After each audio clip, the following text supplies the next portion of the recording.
Well, hello, my YouTube friends and family. So today we are going to do new books instead of repeats. So this one is called Eye of the Needle by Ken Follett. Sorry if I mispronounced the last name. This is a 1978 book, and you notice it has no cover. So I wrote the synopsis in myself. And this is what the book looks like, to get an idea. These are $3.50 a piece, and I can send them in my Etsy store. All you to do is email me or message me at Minda's Bookstore or at Facebook and let me know if you're interested. Everything will be in the description below. If you have no Kindle and Nook, that's fine too. I'll read the synopsis about what these books are about. You can look them up by the ISBN numbers or the name of the book and author. So this is the first book.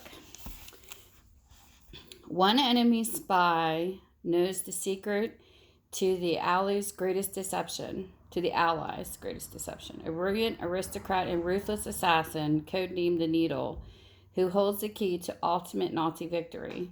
Only one person stands in his way, a lonely English woman on an isolated island who is beginning to love the killer who has mysteriously entered her life. All will come to a terrifying conclusion. And if you are a person who is a crafter, this is a really cool cover. That's what I notice when I see books. So anyway, there is book 19.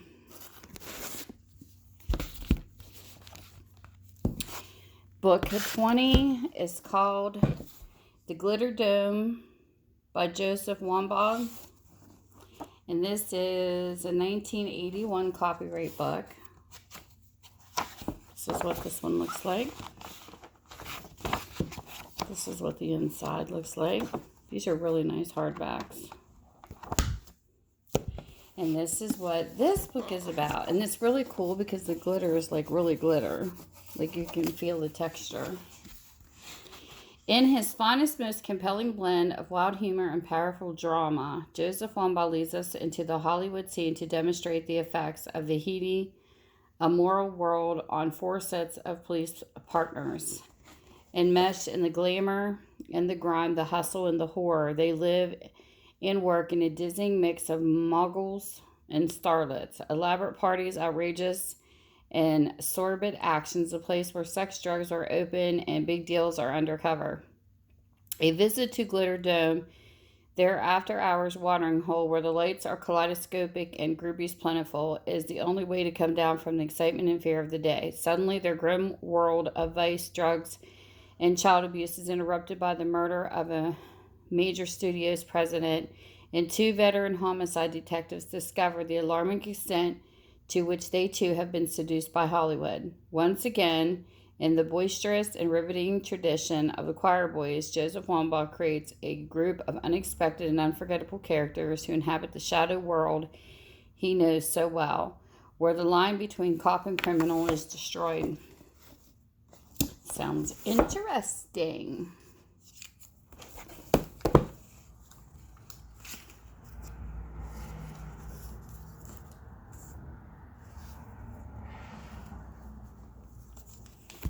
Let's see, this book was. This is book 19, yeah. And then this is book number 20. I put numbers in them so I keep track. Okay.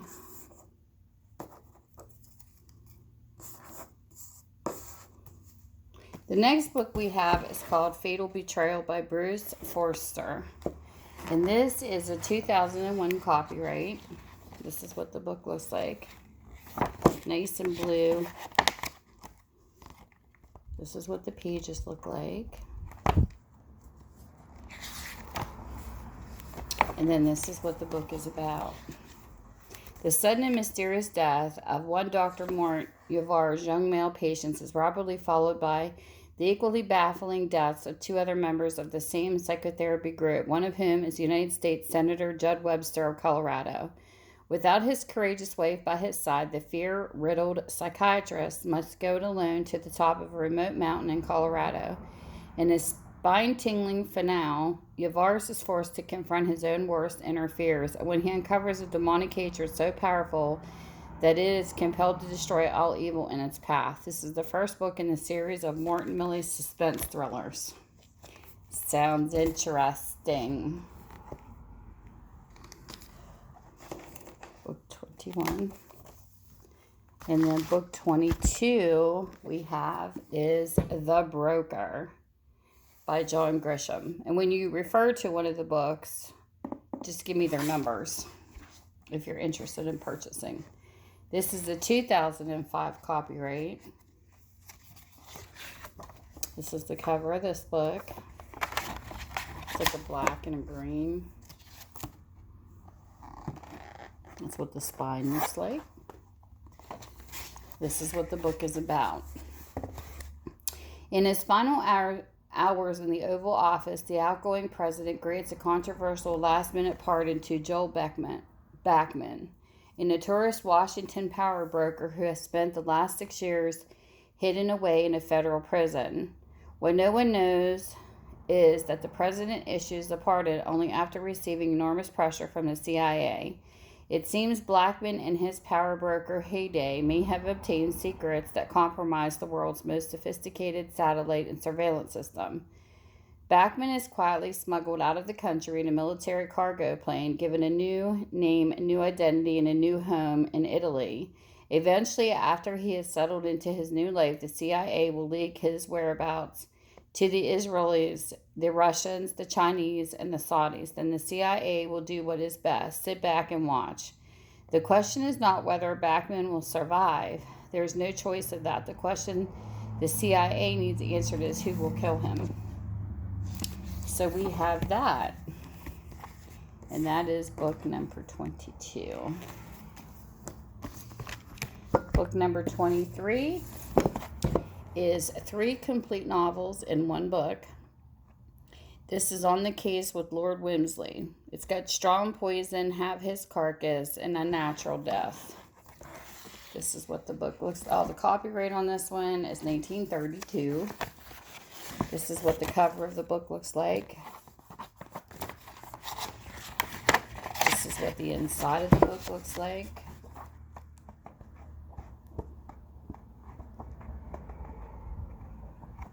Big book. And that's what the back of it looks like with the spine. And this is what the books are about. We have Strong Poison. Lord Peter plays the knight in sleuthing armor to mystery writer Harriet Vane. Harriet Vane knows all about poisons, and when her fiancé dies in the manner prescribed in one of her books, a jury of her peers has a hangman's noose in mind, but Lord Peter is determined to find her innocent, as determined as he is to make her his wife. The second book is Have His Carcase. Lord Peter teams up again with his dear friend Harriet Vane, recovering from an unhappy love affair and its aftermath. Miss Vane seeks solace on a barren beach, deserted but for the body of a bearded young man with his throat cut.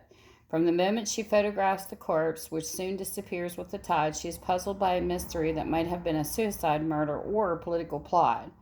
With the appearance of Lord Peter, she finds a reason for detective pursuit, as only 2 of them can pursue it. And then the last was Unnatural Death. When the wealthy old woman dies, a trifle sooner than expected, only Lord Peter senses foul play and refuses to let the matter rest.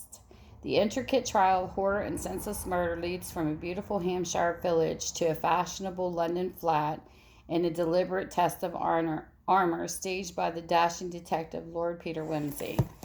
Look how pretty the back of that book looks. It's got like a skull and a bottle and a gun, and it's really cool, like a mystery thriller would look. And that's book 23. Book 24. This one here is called The Vatican Exposed. This is what this book looks like. This is what the cover looks like. Really beautiful cover. This is what the inside looks like. And this is actually a 2003 book. And this is what it says. With over 50 billion in securities gold reserves that exceed those of some industrialized nations, real estates, buildings that equal the total area of many countries, the opulent palaces containing the world's greatest art treasures, the riches of the Roman Catholic Church are enormous. Yet in 1929, the Vatican was destitute. Pope Pius the 11th, I believe that number is in Roman numerals, living in a damaged, leaky, pigeon-infested Lateran palace. It's X1. I think that's 11. Could hear rats scurrying through the walls, and he worried about how he would pay for even his basic repairs to unclog the overburdened sewer lines and update the antiquated heating system. Paul I Williams' account, The Vatican Exposed, shows how the church managed in less than 75 years such an incredible reversal of fortune. This riveting story is intriguing and shocking as Williams describes the outrageous undertakings of the papacy. The turnaround began on February 11, 1929, with the signing of the Lateran Treaty between Vatican and Italy's fascist leader, Mussolini. Through this deal, Mussolini gained the support of his staunchly Catholic people who at the time looked to the church for leadership and guidance. In return, the church received, among other benefits, a payment of 90 million status for the Vatican as a sovereign state, tax-free property rights, and guaranteed salaries for all priests throughout the country from the Italian government. With the stroke of a pen, the Pope had solved the Vatican's budgetary woes practically overnight, yet he also put a religious institution in league with some of the darkest forces yet to come in the 20th century. Based on his years as consultant for the FBI, William produced his explosive and never-before-published evidence of the church's morality questionable financial dealings with sinister organizations over 7 decades. He examines the means by which the Vatican accrued enormous wealth during the Great Depression by investing in Mussolini's government, the connection between the Nazi gold and the Vatican Bank, the vast range of church holdings in the post-war boom period. Pope Paul VI, VI, I believe is the 6th, reliance on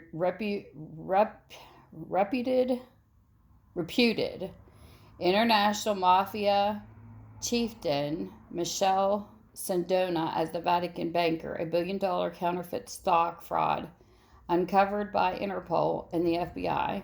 The Ambrosian affair, called the greatest financial scandal of the 20th century by the New York Times, the mysterious death of Pope John I.